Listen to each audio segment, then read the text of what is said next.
Good morning to you all. Someone has asked me to show some of the smaller neons that I've got. Mind you, I've got a few more a bit smaller than these, but this is just in one of the little selection boxes, if you like. And yeah, let's have a little talk about those. I realised just how many neons I've actually got. Quite a few, I think. Anyhow, without further ado, let's go on and give a little spiel about these. Start off with a lamp which I picked up. Well, actually, this is not the first one I picked up of this type, but this I got later. But it's obviously from the same source. There's the label on the thing. It's made by Mazda, and obviously it was used in the last war. These are sort of war surplus lamps. There's the lamp. Now, what is interesting about this, I'll stand it down there so it keeps in focus. The electrodes are fairly small.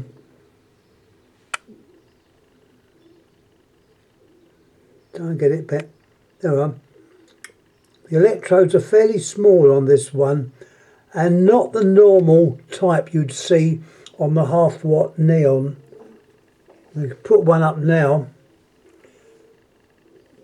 There's more the typical size.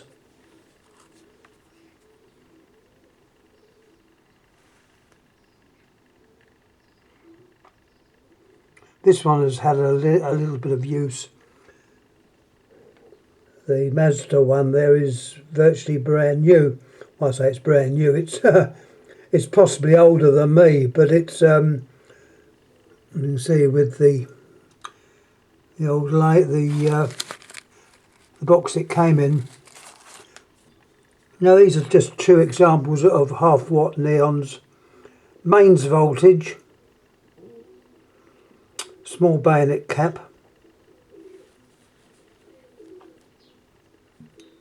Got another one here, but it has a small Edison cap. Same lamp, half-watt neon with a resistor inside. Those two also have resistors inside, so they'll work on the mains voltage. Typical half-watt neons.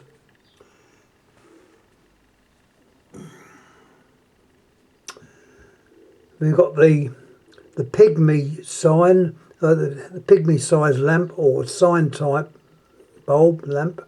There's a couple there. These are half a watt, which would plug into the normal bayonet cap. I think we've got the name on there.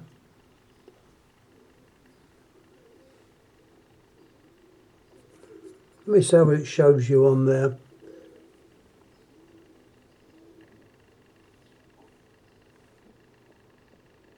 There's a warning on there, I can read it out, it's easier.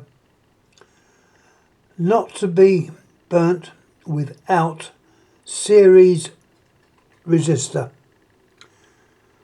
As I say, some of these lamps, although the majority of them did have a resistance inside, so you can use them on the mains, but in this case it hasn't got a resistance, unless one's been fitted afterwards, but I don't think it has.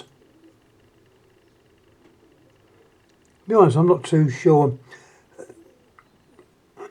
Some of these may have been fitted afterwards with a resistance so they can be used on the mains, but I would definitely treat this one with a little bit of respect and certainly not connect it up to the mains, because it would just end in a flash and possibly broken glass. There's a picture there.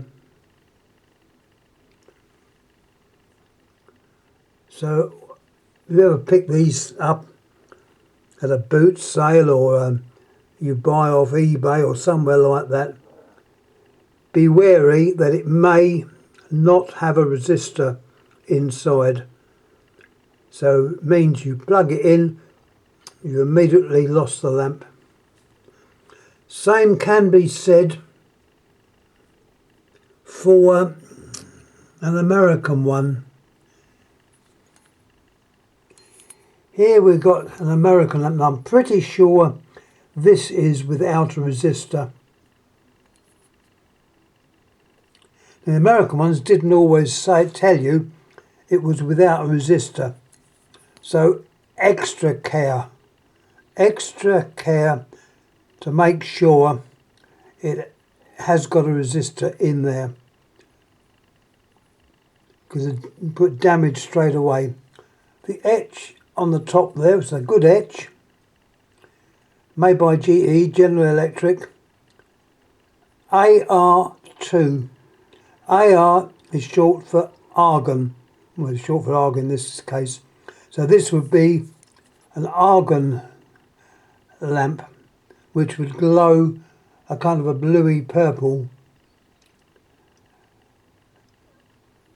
display. The neons would have NE and a number, but the argon AR2. And I'm pretty sure, as I say, that has not got a resistor in the base. So always, we have to try these out.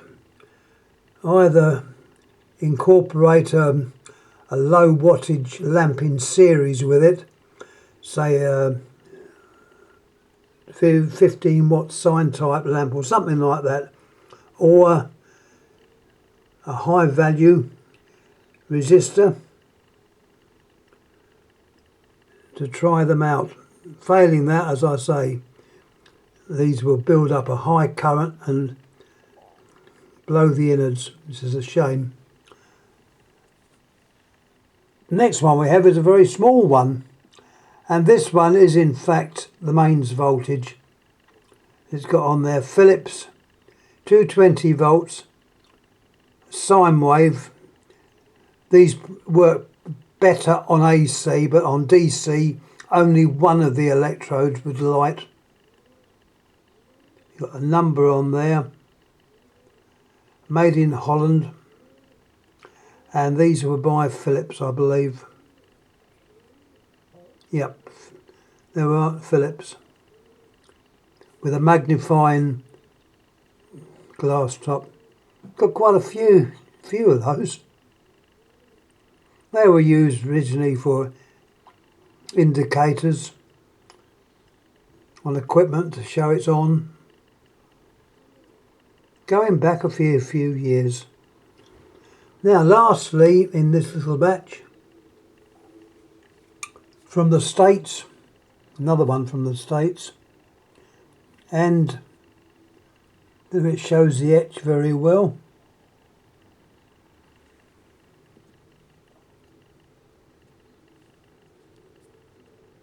Can't always get the etch to show up properly.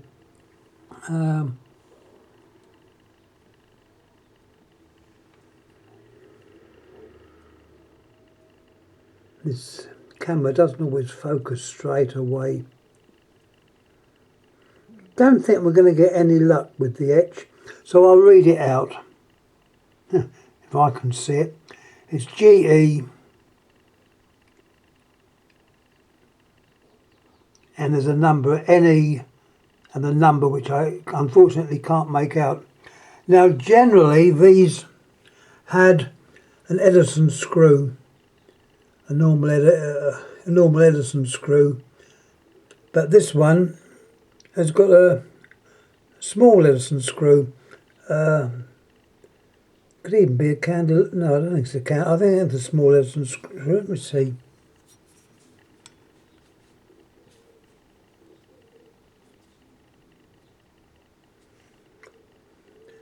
No, this one's the one I'm showing now is small Edison screw. So this one will be what they call a candelabra screw, which is a size you don't often find over here, but you do in the States.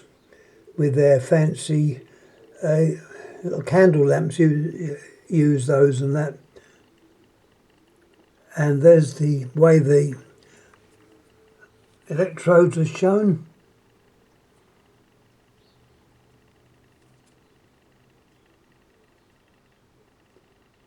Once again, it hasn't had any use.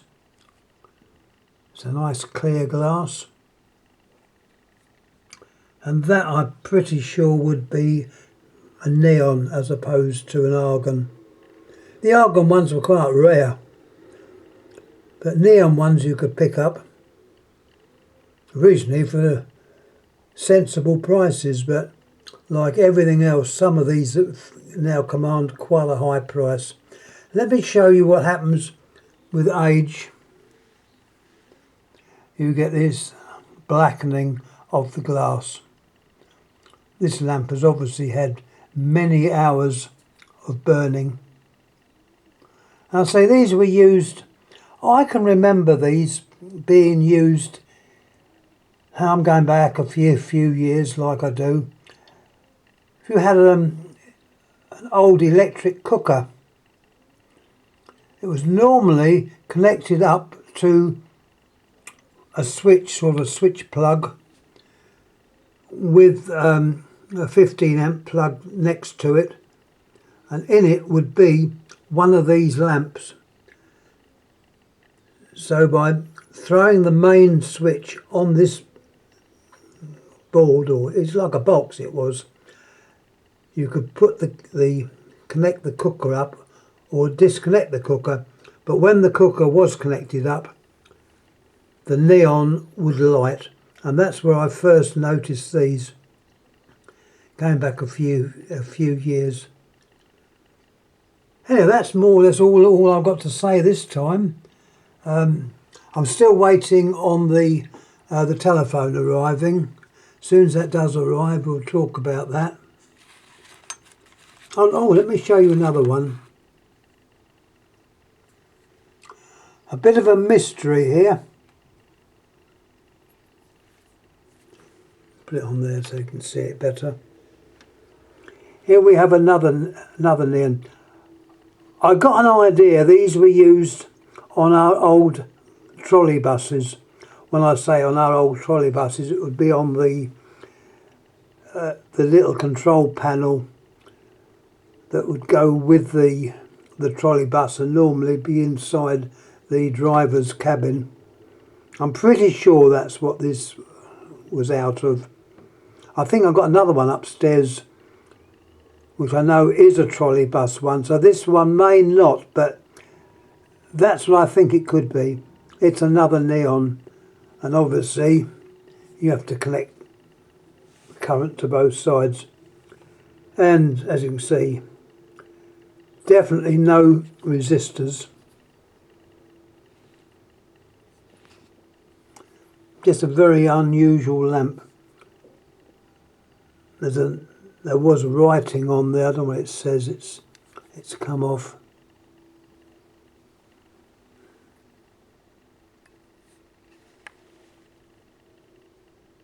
It's the only writing that's on. But I'm pretty sure that was used on our old trolley buses. If you're as old as I am, you'll remember trolley buses. I used to get a trolley bus to go to school. I think that's more or less it. What is that? Yeah, that is more or less it. So once again, thanks for watching. Any comments please make, as I was asked to show these. And I've got a few more upstairs. Over the years I've picked up quite a few lamps, quite a few neons. Too many of everything, to be quite honest.